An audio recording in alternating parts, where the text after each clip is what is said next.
All right. Well, hold on, let me turn this down a little bit here. I don't think you guys can hear it, but either way, maybe through the headphones. Now,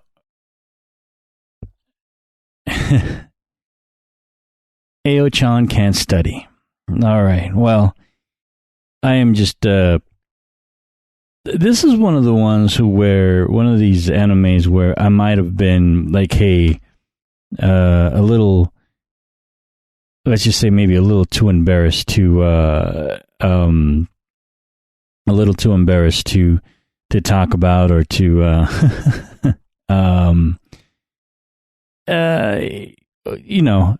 well, whatever. But you know what, man? After looking at this and after watching it, I really enjoyed it. It's cute as fuck. It's adorable. I don't even know when this thing got released. It's brand new. No shit. Well, within the last, actually, almost a year old. And it's cute. It's one of those anime that's I think it's got like 12 episodes or something like that. But they're all half episodes. They're all like 15 minutes long or something like that. Yeah, they're all pretty short. And you almost kind of wish that they made a second season and that they basically made a full second season out of it. Now, I'm thinking that's maybe why that this first one was done this way. I don't know. I'm guessing if there's a such thing as a pilot season, this might be it. Like I said, it's adorable as fuck. It's very sexually charged. And of course, what I love about it is that it's not reinventing the wheel here. You know what I'm saying? It's more standard sort of thing. And while the premise of it might be somewhat ridiculous and seemingly outlandish, it's not bad. It's not that bad at all. It's very conservative. I don't think there's any nudity in it for as much sexual talk as there is. Of course, there's no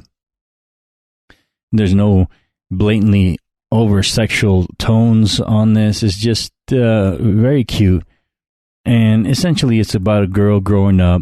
And the curveball here is that her dad is a famous erotic writer in Japan, and as she tries to navigate her life, she has to deal with that backdrop. And it turns out, she doesn't want to be overly sexualized, and she's very closed off as far as, when someone tries to show her affection, particularly one guy. She's just not as open to it because she's under the presumption that the dude has just basically wants to get in her pants sort of thing. So as she's trying to manipulate him, she manipulates herself in a cute way and such, and everybody ends happily ever after. Kinda, sorta. It's the ending actually is well, I think the ending could have been better. I don't know if you guys, like I said, I don't know if you guys are have you guys seen it, if you guys have an opinion on that, but I do think the ending could have been better. I don't really understand the whole why it ended that way, but that's where that's at. So now the cool thing about this, though, and I could be wrong about this, but the intro song, the opening, and I think the opening and the closing song are the same. The opening and the closing song is actually pretty fucking good. It's got a vibe to it. It jams. I'm like, okay. And it's almost like a shame that it was wasted on a pilot season. It's not that the anime is bad, of course, and it's not that it's definitely no huge monumental sort of fucking Attack on Titan or whatever, these big, Black Clover sort of big ass things happening right now, but it's not terrible. That's what I'm saying. It's not terrible. It's actually, And in some things, it's actually good, and it's got some really funny things happening to it. And you know what? Even if you watch it, you're only basically watching half a season anyway. So you don't have to devote that much time to it. It's not like you're going to lose a lifetime, or, if you got to play catch up to, I don't know, what episode are they out on Black Clover or these other ones, you don't got to sit there and watch waste an entire weekend or two waiting for to see what happens on the next season. But like I said, it's not like I don't know. See, seriously, I guess I don't know why it was only half a season. Basically, I liked it. I don't know how that works though in Japan. I really do need to do some sort of research as to why sometimes they only do 15-minute anime as opposed to full length. Well, even anime itself, it's I guess if I really broke it down to it, it's kind of this ends up being after the closing and the opening song. It's really only a 10-minute anime, and most of the time, most anime is really mostly like 20 minutes as far as the actual, when you get right down into it, and you're not into the opening and the closing things happening there, so opening and closing tunes. But I'm telling you, the song on this one is pretty jamming. So I don't know, I watched it, and I was surprised. It's one of these ones where you're like, wow, okay. Because, again, as I stated, it was one of these things where I didn't think I was going to talk about it. It just wasn't one of these, it just wasn't one of these things that, that I thought it was just one of the things that I thought I was going to be too embarrassed to talk about.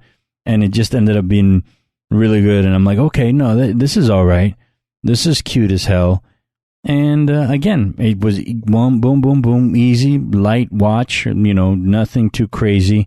And again, I really like the parts where I guess I am more inclined or more open to the anime where at least one of the main characters actually confesses their quote-unquote love, or definitely for sure confesses their feelings towards the other one, and not where everybody's super embarrassed to, say I like you, or I love you, or I will protect you, sort of thing. And it's every time I see those, it's very refreshing.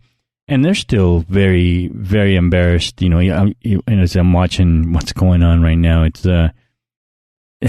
everyone's too embarrassed to confess their true feelings in this thing. And when, again, if you heard me talk about other stuff before, you've realized that I am very drawn to the fact that some of these things are that I like when one of them is completely open and transparent with their feelings and such. So anyway, as short as that anime was, so is this episode of the podcast. I just wanted to bring that out and talk about it. Oh yeah, the other thing that I did want to mention though, as I'm watching this, is and I totally forgot about this part of it, but I think what I'm going to do is either go on High Dive or I don't know if Crunchyroll, but maybe go on High Dive and go on or maybe Funimation, I don't know. And maybe some of you guys actually have better sites that you go and watch your anime. And for some reason, I'm really enjoying High Dive at the moment. But I see that I've never enabled chat on anything. I've never talked to anyone. But what I would love to do is now with these podcasts, I think what I'm going to start doing is going live streaming on these podcasts. Set up my podcast going so that people can join in on the podcast sort of thing. I don't know. And I'm thinking of having live callers come in and, of course, enable the chat on High Dive so they can watch both the YouTube channel being live streamed and watching some anime together at the same time. I don't know. I think that might be fun. I might be the only motherfucker doing it and being on here at the same time, just talking to myself as I normally am, but it's just something to throw out there. I think that might be fun. At the very least, you can be on the podcast with calling in. I'm all set up to take callers now. And, of course, either chat through YouTube, but I think it'll probably be better if we all chatted through High Dive or something else. I don't know what the other, maybe My Anime List or something like that. I have to figure that part out. I think it'd be pretty cool to do that. I'm not sure that there's maybe any other anime, at least the major anime podcasts that I don't know if they're major. At least the anime podcasts that I'm watching don't have anything like that just yet. Not to say that I'm special at all, and not to say that I'm well-versed or as well-versed as those guys are in anime, but we all just share the love and can sit here and talk about anime in a more interactive way than just listening to it, I guess. I don't know. That's, I think, what I can offer as far as being set up that way than any other way of doing it, I guess. I don't know. Throwing that out there. And as soon as I figure that out, I'm probably going to put a tweet out on Fistinaframe. Twitter handle is the Fistinaframe. And put it out there and say, hey, going live and on this and date. But I'm probably going to try and have a schedule set to like, hey, I don't know, once or twice a week, maybe 3 times a week, as however crazy I get, and decide to want to talk about anime at a certain time. Of course, the schedule right now is pretty wide open, so I can set something up. But as soon as I start getting back to work and walking around and not being such a fucking cripple right now, I'll be able to that's going to change. So I'm not sure. All right, so that's enough rambling for this one. I really appreciate you guys listening and tuning in, and I will catch you on the next one. All right, late.